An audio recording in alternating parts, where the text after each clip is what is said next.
મહારાજની જય. સુરત અક્ષરધામ મહોત્સવની જય. આમ જોવા જઈએ તો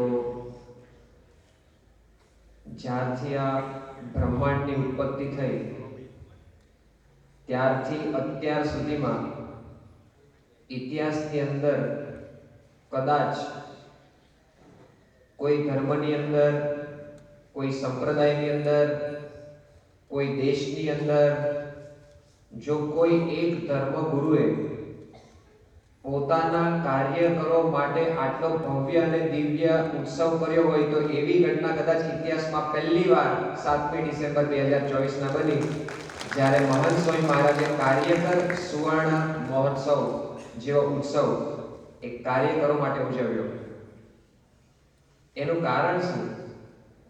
હમણાં આપણે વિડીયો જોઈ, એ વિડીયોની અંદર પરમ પૂજ્ય મહંત સ્વામી મહારાજે વાત કરી કે કાર્ય કરો એ મારા હાથ પગ છે.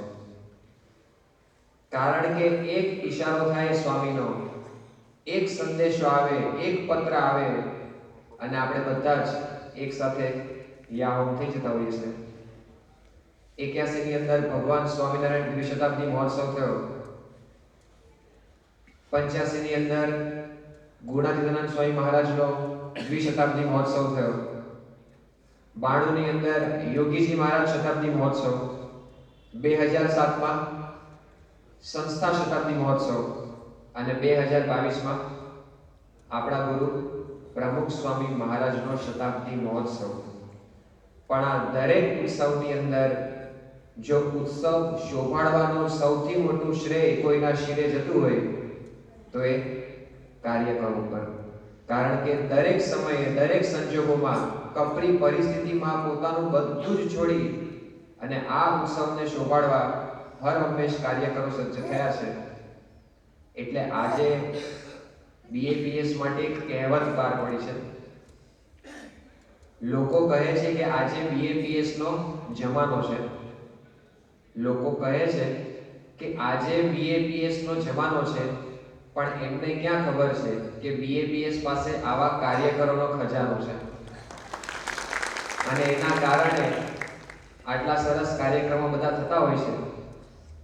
એવો જ એક કાર્યક્રમ અને એવો જ એક ઉત્સવ ગોંડલની અંદર 2018ના પ્રારંભમાં થયો હતો, અક્ષરદેરી શ્રાદ્ધ શતાબ્દી મહોત્સવ. અને એ અક્ષરદેરી શ્રાદ્ધ શતાબ્દી મહોત્સવ ઉપક્રમે બધા કાર્યકરોએ ખૂબ સારી સેવા કરી. સ્વયંસેવકો યાહોમ થઈ ગયા તને મને તને બધી રીતે. એટલે ઉત્સવ પૂર્ણ થયો એ વખતે પૂજ્ય અપૂર્વ મુનિ સ્વામીએ જાહેરની અંદર સભા પછી સ્વામીના આશીર્વાદની પૂર્વ ભૂમિકા બાંધતા સ્વામીને વાત કરી કે સ્વામી, આ બધા જ કાર્યકરો, સ્વયંસેવકો પોતાનું બધું જ છોડી અને સેવા માટે અહીંયા આવી ગયા હતા. એટલે તમે બધાને એવા આશીર્વાદ આપો કે બધાના ખોરડા શેના થઈ જાય? સોનાના થઈ જાય. બધાના ખોરડા સોનાના થઈ જાય. એ વખતે સ્વામી એવું બોલ્યા કે ખોરડા સોનાના થાય કે નહીં ખબર નહીં, પણ બધાના હૈયા સોનાના થઈ જશે. એ હૈયા સોનાના થઈ જશે એટલે શું? કે આપણે બધા સુવર્ણમય થઈ જઈશું. એના કરતા વિશેષ સંકલ્પ જે તમારી થીમ છે, સ્વામી કીધું કે સુવર્ણ કરતા પણ સવાયા આ બધા કાર્યકરોને કરવા છે. પણ સુવર્ણ કરતા સવાયા સોનાના હૈયા એટલે શું?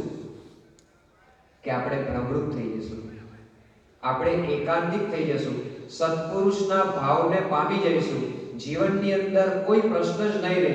જીવનની અંદર હંમેશા શાંતિ શાંતિ શાંતિ રહે. એનો અર્થ કે આપણું હૈયું સોનાનું થઈ ગયું. પણ ઘણીવાર આપણને પ્રશ્ન થાય કે સ્વામીએ આશીર્વાદ તો આપ્યા કે સોનાના હૈયા થઈ જશે, પણ ખરેખર એવું થયું છે? ત્રીજા પ્રકરણની 33મી વાત છે. એની અંદર મૂળક્ષર મૂર્તિ ગુણાતીતાનંદ સ્વામી મહારાજ એવું કહે છે કે સત્સંગમાં એમ વાત થાય છે કે જીવ ભ્રમરૂપ થઈ જાય. એટલે તરત જ આપણા જેવા કોઈએ પૂછ્યું કે સ્વામી વાત તો થાય છે અને ઘણા વખતથી વાત થાય છે કે જીવ ભ્રમરૂપ થઈ જાય, અને અમે વર્ષોથી સત્સંગ કરીએ છીએ, પણ એવો અનુભવ તો થતો નથી કે જીવ બ્રહ્મરૂપ થઈ જાય. એવો પ્રશ્ન એક હરિભક્ત પૂછે છે કે સ્વામી વાત તો થાય છે પણ જીવ બ્રહ્મરૂપ કેમ થતો નથી? એ વખતે ગુણાનંદ સ્વામી મહારાજે જવાબ આપ્યો કે હેતે કરીને સત્પુરુષમાં જીવ બાંધ્યો નથી. એ જીવ બાંધ્યો નથી એટલે શું? કે સત્પુરુષની અંદર જેવું જોડાણ કરવું જોઈએ એવું જોડાણ, યથાર્થ જોડાણ સત્પુરુષ સાથે થયું નથી.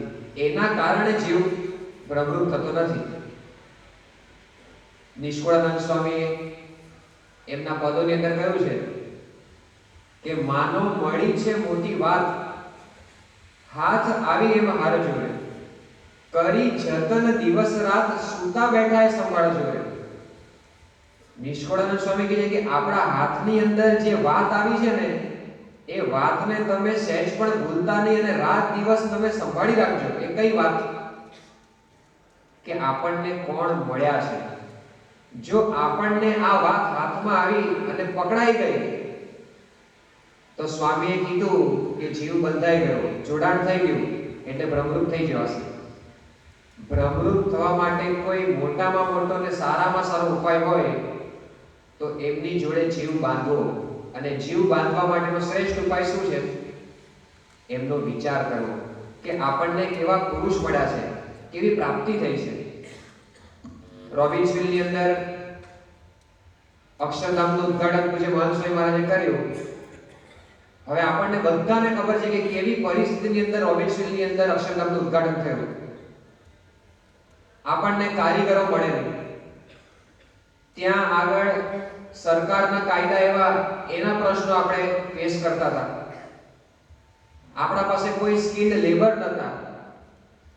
કોણ મંદિરનું ઘડાઈ કામ કરે, પથ્થરનું ઘડાઈ કામ કરે? તો સારંગપુરથી તાલીમ લેતા સંતોને રોબિન્સવિલ મોકલ્યા. હવે એવી ભૂમિની અંદર સ્વયંસેવકો કોણ આવે, કાર્યકરો કોણ સેવામાં આવે?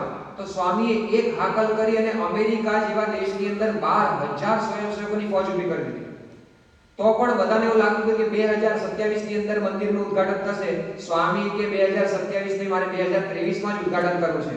અશક્ય હતું. પણ સ્વામીનો સંકલ્પ હતો તો સરકારના કાયદા કાનૂન પણ સ્વામીના સંકલ્પમાં ભળ્યા અને 2023 ની અંદર ભવ્યતાથી રોબિન્સવિલ અક્ષરધામનું ઉદ્ઘાટન થયું અને આખી દુનિયામાં એ અક્ષરધામનો ડંકો વાગ્યો. કોઈ પરદેશની ઇતર ધર્મની ભૂમિ ઉપર હિન્દુ ધર્મનું સૌથી મોટામાં મોટું મંદિર કોઈ કર્યું હોય તો પરમ પૂજ્ય મહંત સ્વામી મહારાજે રોબિન્સવિલમાં અક્ષરધામ બનાવીને કાર્ય પૂરું કર્યું. હવે આટલું બધું થયું પણ જેવો આ ઉત્સવ સંપન્ન થયો એટલે સ્વામીએ એ ઉત્સવના પોતાના આશીર્વાદની અંદર શું વાત કરી?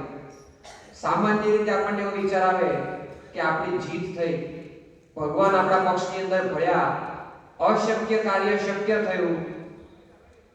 પણ સ્વામી આમાંથી એક પણ શબ્દ બોલ્યા નતા. એ ઉત્સવ પછી, એ ભવ્ય સમારોહના ઉદ્ઘાટન પછી સ્વામી શું બોલ્યા?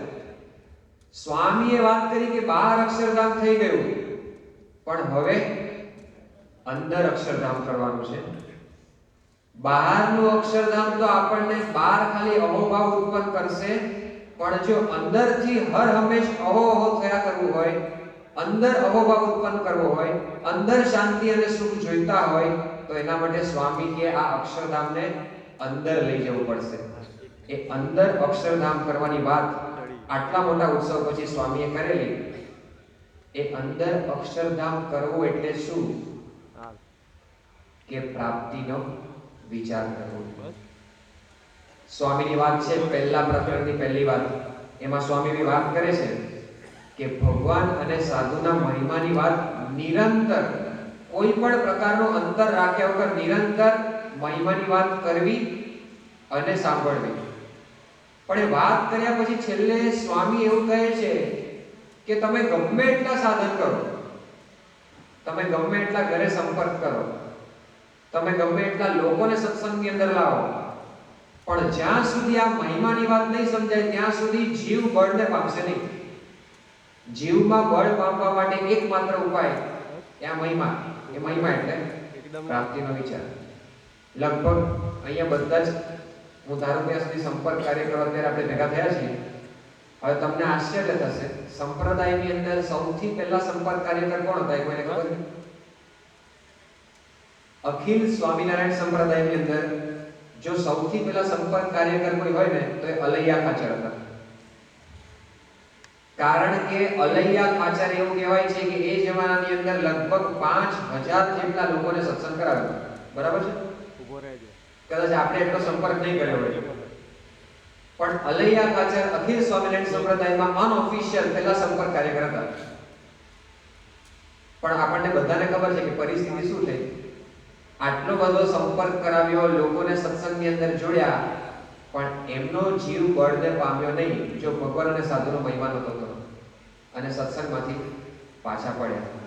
એટલે સ્વામી કહે છે કે આપણે ગમે તે સાધન કરીએ, જો જીવને બળ પમાડવું હોય તો આના સિવાય કોઈ ઉપાય નથી. મહંત સ્વામી મહારાજ પણ આ વિશે ખૂબ ભાર આપે છે. એ આપણે અત્યારે વિડીયો દ્વારા સૌપ્રથમ જાણીશું, ત્યારબાદ એની વાત આગળ કરીશું.